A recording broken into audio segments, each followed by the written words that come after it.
আকাশের এক কোণে কালো মেঘ জমেছে। এই ভর দুপুরে মেঘলা আকাশ দেখে মনে হলো আজকে বৃষ্টি হবে। বাঙালির মনে বৃষ্টির আবেশ যেন খিচুড়ি দিয়েই একেবারে পূরণ হয়। আজকে তাই দুজনের জন্য একেবারে মাখো মাখো খিচুড়ির আয়োজন করছি এই দুপুরে। খিচুড়ি যেন আমাদের জন্য একটা আবেগ। খিচুড়ি যে কোনোভাবেই খেতে ভালো লাগে, ঝরঝরে বলেন, মাখো মাখো বলেন বা পাতলা বলেন। একদিকে দেখছি রোদ, আরেকদিকে দেখছি মেঘ। এ এক অদ্ভুত দৃশ্য। খিচুড়িটা আমি একদম সিম্পলভাবেই রান্না করতে পছন্দ করি। সব কিছু একসাথে দিয়ে মাখাঝোকা করে চুলোয় একবারে বসিয়ে দেওয়া। এই খিচুড়ি নিয়ে ছোটবেলার কত স্মৃতি আছে। আগে খিচুড়ি দিয়ে শুধুই খেয়ে উঠে যেতে পারতাম। খিচুড়ি আমাদের এতই প্রিয় ছিল, এখনও আছে।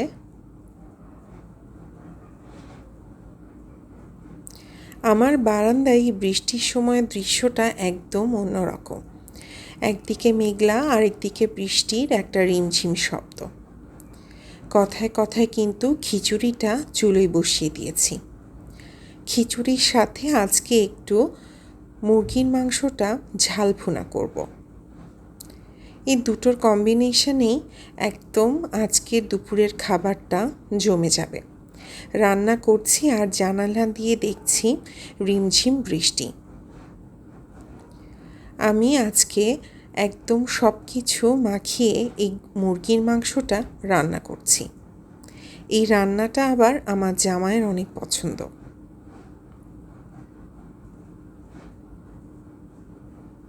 আজকের এই বৃষ্টির ওয়েদারটায় আপনারা কি করছেন?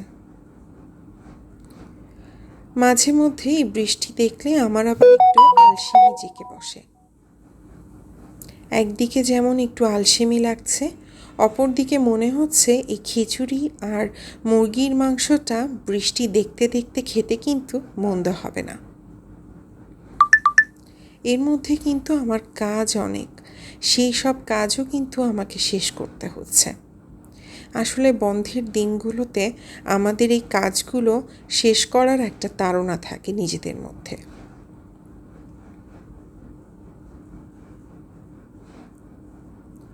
দুই চুলোতে কিন্তু রান্নার একদম তোড়জোড় আয়োজন চলছে। সকালের নাস্তাটা তেমন কিছু করিনি, হালকা চা মুড়ি খেয়েছিলাম। আচ্ছা বলুন তো, আপনাদের কার কার চা মুড়ি অনেক পছন্দ? আমার তো দুর্দান্ত লাগে। ছোটোবেলায় কিন্তু এই চা মুড়িটা খাওয়ার জন্য বসে থাকতাম, আর এখন বড় হয়ে যেন সময়ের সাথে সাথে এগুলো ভাটা পড়ে গেছে। তারপরও মাঝে মধ্যে চেষ্টা করি ছোটোবেলার সেই স্মৃতিগুলোকে আবারও নতুন করে মনে করার। কথা বলতে বলতে কিন্তু এখানে মুরগিটা সুন্দর করে মাখো মাখো করে মেখে ফেললাম।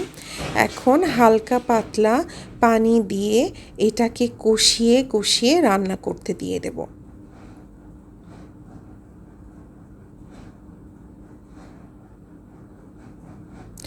ব্যাস, এখন চুলোর জালটা অন করে দিলাম। ধিম আঁচে এখন রান্নাটা হবে। এদিকে কিন্তু আমার খিচুড়িটা খুব সুন্দর করে তার রং ছেড়ে দিয়েছে। এখন মোটামুটি হয়ে গেছে, ওপর থেকে ধনিয়া পাতা কুচি দিয়ে দিলাম। আর এই যে আমার লাল ঝোল ঝাল ঝাল মুরগির মাংস। মাঝখানে কিন্তু আমি আলুও দিয়েছিলাম। আলু ছাড়া কি মুরগির মাংস ভালো লাগে বলেন? আমার তো একদমই লাগে না। ব্যাস, বাইরে বৃষ্টি শুরু হয়ে গেছে, এখন কিন্তু খাওয়ার পালা। এবার খাওয়ারের পাত্রটা নিয়ে বসলাম, পরশা সাজাচ্ছি। নরম নরম মাখো মাখো খিচুড়ি। এই খিচুড়িটা আপনাদের কার কার প্রিয়? আমার কিন্তু খুবই দারুণ লাগে। এই খিচুড়ির সাথে যেন অন্য কোনো কিছুরই তুলনা হয় না। খিচুড়ির সাথে এখন সেই লাল ঝোলের ঝাল ঝাল মুরগির মাংস আর নরম মোমের মতো আলু। বাইরে কিন্তু ঝুমঝুম বৃষ্টি চলছে। জামাইকে বললাম হাত ধুয়ে তাড়াতাড়ি চলো বসে পড়ি, বৃষ্টি দেখব আর দুজন মিলে খেয়ে ফেলব।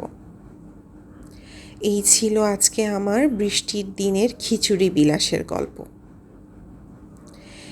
এক টুকরো লেবুর ফালির চাটকা যদি না থাকে তাহলে কি আর জমে বলেন? ব্যাস, চলুন খেয়ে ফেলি। আবারও কোনো ভর দুপুরে দেখা হবে আপনাদের সাথে।